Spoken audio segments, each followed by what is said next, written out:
Welcome to Daily Devo. I'm Pat. Today we're going to talk about running.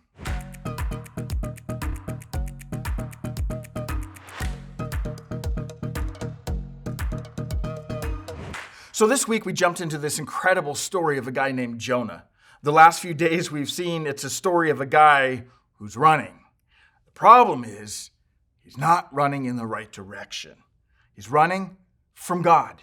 In fact, Jonah didn't just run from God. He ran as far as he possibly could in the opposite direction of where God called him. We continue the story with verses 4 through 6. He's out on a ship, and here's what happens. But the Lord hurled a powerful wind over the sea, causing a violent storm that threatened to break the ship apart. Fearing for their lives, the desperate sailors shouted to their gods for help and threw the cargo overboard to lighten the ship. But all this time, Jonah was sound asleep in the hold. So the captain went down after him. "How can you sleep at a time like this?" he shouted. "Get up and pray to your God. Maybe he will pay attention to us and spare lives." Notice the words in verse 4, but the Lord hurled a powerful wind. Another translation says, but the Lord sent. Why is this important to notice? Because this was not an accident. It was not a coincidence. It was not a twist of fate. The truth is that sometimes God allows or causes things in our life that are not comfortable, but are used to draw us back, to wake us up, to grab our attention. One of the important lessons we can learn from this story of Jonah is this truth, that you can run from God, but you cannot outrun God.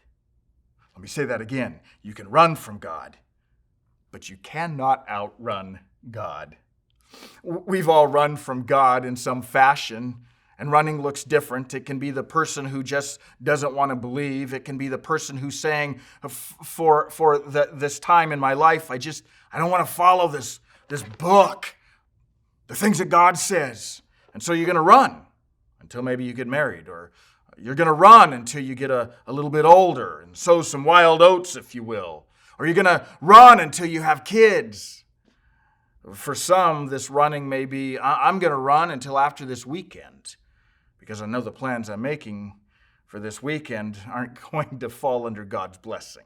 So I'm just going to run until after this weekend. For some of you, you ran for a few hours. For some of you, you ran for a few days. For some, you ran for weeks. For some, months. For some, years. For some, maybe decades. We've all run. But we've all learned this truth, haven't we? You can run from God, but you cannot outrun God. We're only a few verses into this book of Jonah, and so far we could sum up the story with, quote, Jonah's plan versus God's plan. We've all been there, haven't we? We've all lived out, it's my plan versus God's plan. And how'd that work out for you? I can tell you it never worked out well for me. You see, when we run from God, whatever we are running to can never fill that space inside of us, that place that God made for himself. Because whatever you put in that place is too small for the majesty of God. Nothing can take the place of God and his story for your life. Nothing can fill that place. If right now you can honestly say, I'm not running, then for you, will you just pause and celebrate this truth that you learned, that you and I can run, but we cannot outrun God? Will you celebrate God's love and grace and mercy, that year after year, month after month, day after day, and moment after moment, he pursues us? If you are running, or just existing, and not truly seeking his will and walking in obedience to him, will you stop? Today, right now, choose to stop.